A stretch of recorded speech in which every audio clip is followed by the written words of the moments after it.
My name is Nayaswami Dharmadas. I'm going to speak on the science of Raja Yoga. Raja Yoga is a science. If we hear the words science and yoga in the same sentence, we may think of a scientific experiment that relates to the practice of yoga, particularly, say, yoga postures or breathing exercises. We may think of the results that would come from such an experiment, lowered blood pressure perhaps, or more mental harmony, less insomnia, that sort of thing. And such results can be found out there in the literature, and scientific studies have been done on them. But to say that yoga is a science is to imply that yoga is a process by which we start with the supposition that growth can happen, that a path can happen, that by experiment, by effort, we personally can achieve certain results. And that personal side of it is quite important because there are some implications, some things are implicit in our understanding of yoga. And among them is, if we go back to some of the earliest literature on yoga, some of the earliest teachings that have been recorded on yoga, Patanjali, the great exponent of yoga, in his Yoga Sutras begins with the words, "Now we come to the study of yoga," translated obviously into English. And that word "now" implies that we are in the middle of a process. We're in the middle of a conversation that began earlier. And where does that conversation begin? That conversation begins in Shankya philosophy. This is an ancient system in India of trying to understand the nature of this world, the nature of our human experience in this world. And Sankhya philosophy gives us the understanding that this world is illusory. This world is Dvaita, it is duality, it is constantly changing up and down, light and shade, winter, summer, pain, pleasure, all of those opposites, and gives us also the understanding that those opposites, because our nature, human nature, let's face it, if you will introspect for a moment, how much do you like change? Take a few seconds and think. Am I the sort of person who prefers change in my life? Or am I the sort of person who thinks, stay away, I want it just how I have it? Well, if you think of all the things that we could aspire toward or that we could achieve outwardly in this life, and then we've achieved them, now what happens? Now we sort of worry there's a little worry in the back of the mind, well, but what if it disappears? What if it comes to an end? What if I get tired of it? All of those elements add up to an experience of suffering that is fairly universal around the world. And Sankhya steers us in the direction of looking toward yoga as the path out of the illusion that we live in. This illusion can be demonstrated by, if you will think of the very fact, the scientific fact that this body, the floor, the chair you're sitting on, the screen you're looking at, all of it is energy. Science can justify that. Our own experience, on the other hand, may or may not quite give us that understanding.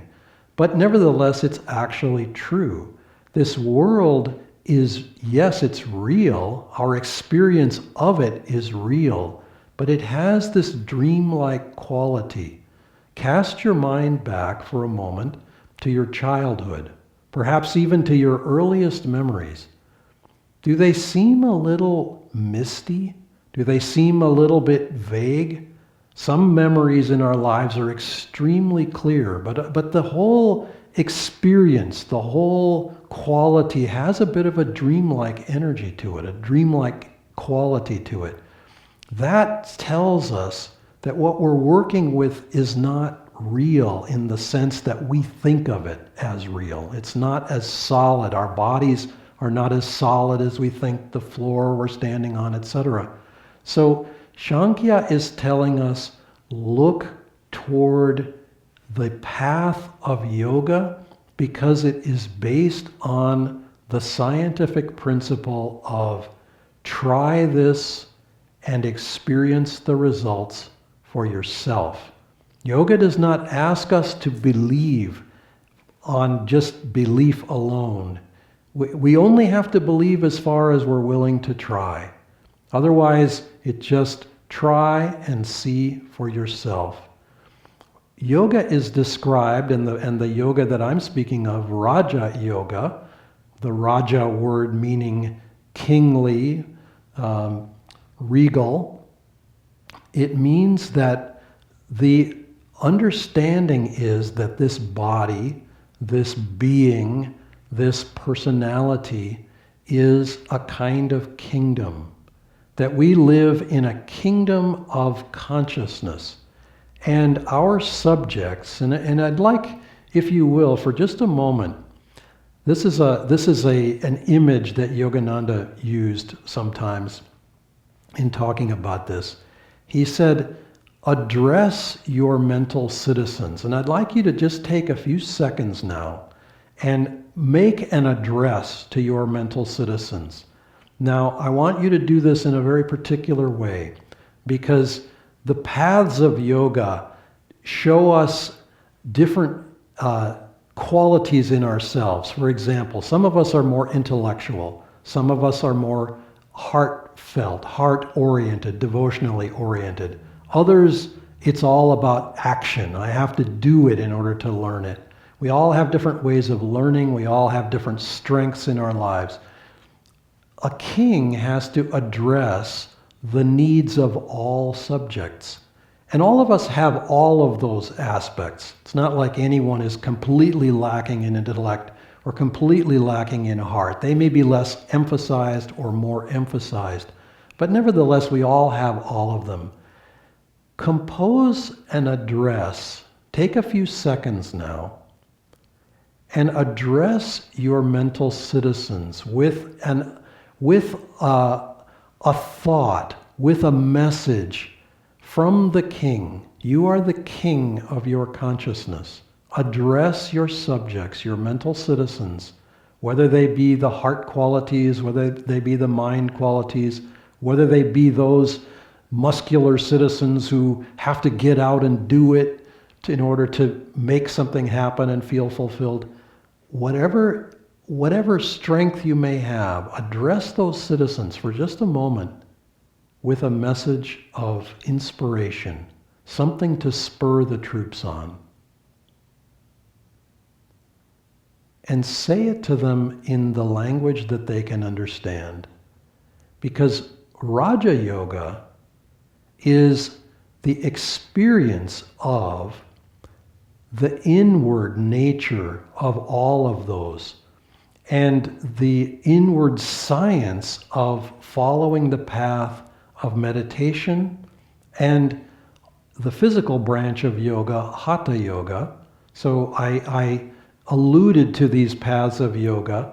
I didn't name them with their Sanskrit terms. Jnana Yoga is the yoga of wisdom and discrimination, discernment in our mental capacities. Bhakti Yoga is the yoga of the heart, the devotional side of our nature.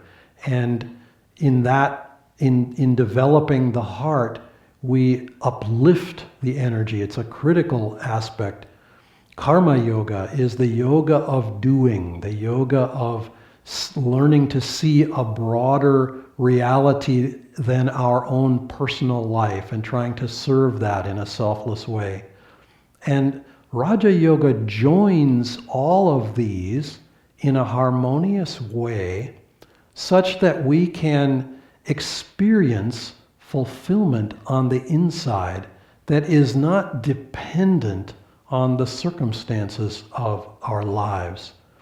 And I'd like to do a little very simple breathing exercise for just a moment. And I'll invite you, if you feel to close your eyes and feel. We'll breathe through the nose if you can comfortably do so. And we're just going to inhale to a count of 6. We're going to hold the breath to the count of 6. And we're going to exhale to the count of 6. So I'll count this. We'll do 2 of these. I'll count the first one and I'll let you do the second one at your own pace. So let's inhale.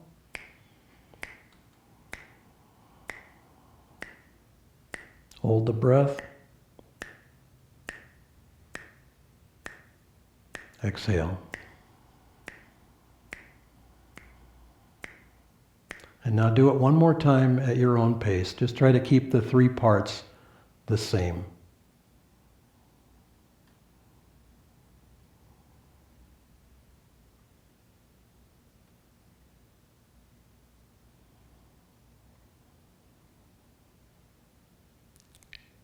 Okay. Now, that simple exercise is a kind of microcosm of the kingdom of yoga that I was talking about, the harmonious balance of those aspects. Now, it's not that if we're born with a more intellectual nature and incline more towards that discernment and wisdom, it's not that we will suddenly equally balance out to the devotional side and the action side. They're never going to always be perfectly equal, but it helps to energize all of them because they are like 3 legs on a stool. We have to have a harmonious balance, and the meditative side, the intuitive side, helps us to achieve that. There is another aspect to the path of yoga, and that is Patanjali gives us the definition of yoga in those Yoga Sutras that I alluded to earlier. He says that the words in Sanskrit are yogas chitta vritti nirodha, which is translated means yoga is the neutralization of the alternating waves of feeling or sort of mental static chatter. Attachment would be another way to put it. And that neutralization, that relaxing away from all of that brings us into an inner state of bliss. Patanjali further goes on to give us an 8-fold path. He calls this Ashtanga yoga. And this path of yoga is a very complete view. You can think of, if you think of the experience of going into a huge shopping mall or an enormous international airport with multiple terminals and hundreds of gates, and you're trying to figure out, okay, so where do I go? I'm here, where am I? How does this fit together? If you go to one of these big schematic maps, somewhere on that map will be an X or a dot, perhaps red or black, and it'll say, you are here. These, between Sankhya and the Eightfold Path, we get a very clear sense of you are here. And where should you go from here to get where you're trying to go? Interestingly, we are not obligated to be anything other than who and what we are in order to follow the pathway of yoga.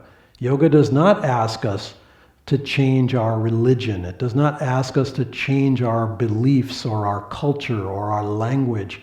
It doesn't ask us to change anything about ourselves that's true about ourselves. It only asks us to look within. And the Eightfold Path has, and I'll just give a very, very brief overview of the beginning of it because there's much, much more to it than I can address in one short video. But it begins with moral foundations of the spiritual life. You can say the 10 commandments of yoga would be the yamas and the niyamas.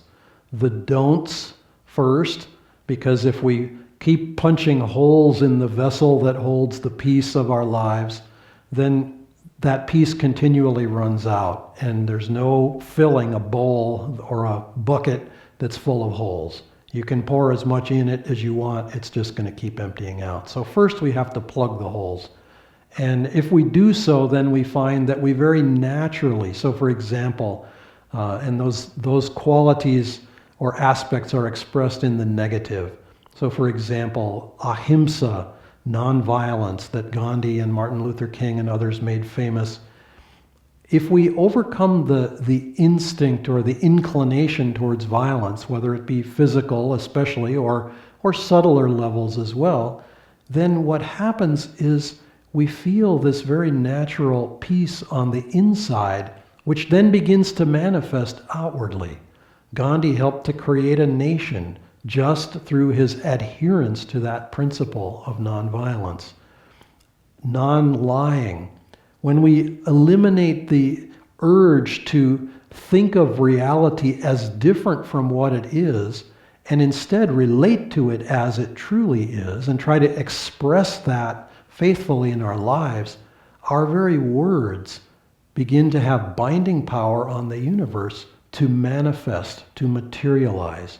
Christ himself said, "You will say to this mountain, move, and it will be moved." Now, I don't know how many of you have had that experience in your life. That's quite a statement. And yet, when we can achieve that level of truthfulness, non-lying, then literally our words will manifest because they are supported by the entire universe. And similarly, there are several others. The niyamas, the second 5, are the do's. We started with the don'ts, the plug the holes. The next level is the do's. These are things that we can continually through a lifetime add energy to. For example, contentment, cleanliness, introspection, extremely important, devotion. Nothing of any consequence happens on the spiritual path without that devotional, that natural rising of the heart's energy. And finally, discipline or austerity. All of these are things that we can practice with joy, with energy, and when we perfect them, there is some special boon, there's some special gift or blessing, you could even say some superpower that comes into our lives, such as with truthfulness, that we can materialize our words just by the act of saying them. So those are the first 2 steps, the first 2 limbs of this Ashtanga yoga, this 8-limbed yoga. The third is extremely important. It is asana. Asana, like yoga asana, posture, it doesn't just mean the posture that we're stretching into, it means the posture of life, the posture of our own being. And it's extremely important that that posture be upright, that our spine be erect, that the energy be allowed to flow. If the spine is kinked, Yogananda gave us the very colorful phrase, a bent spine is the enemy of self-realization. It's like a garden hose that's kinked. The energy can't move through it, and we have to have that free flow of energy. Even our language suggests someone is upright. Oh, he's a very upright person. It indicates this kind of rising current, this rising energy, willingness to confront life and deal with the problems that come up in it in a positive, uplifting way. And the final point that I'll touch on, I'll allude to the others quickly, but pranayama typically means breath control, typically means breathing exercise. And that certainly is a manifestation of it. But pranayama really means energy control. And this is really the foundation of all the meditative practices that we do. We want to guide and uplift the energy within in order to achieve realization. Pratyahara, interiorizing, dharana, concentration, dhyana, which is actual meditation, and finally samadhi, the realization of ultimate oneness. These are the final steps on that path. But this is a beginning look at the science of Raja Yoga, and it is a profound science and a profound path, and I invite all of us to step forward on that path and experience the blessings that come from it.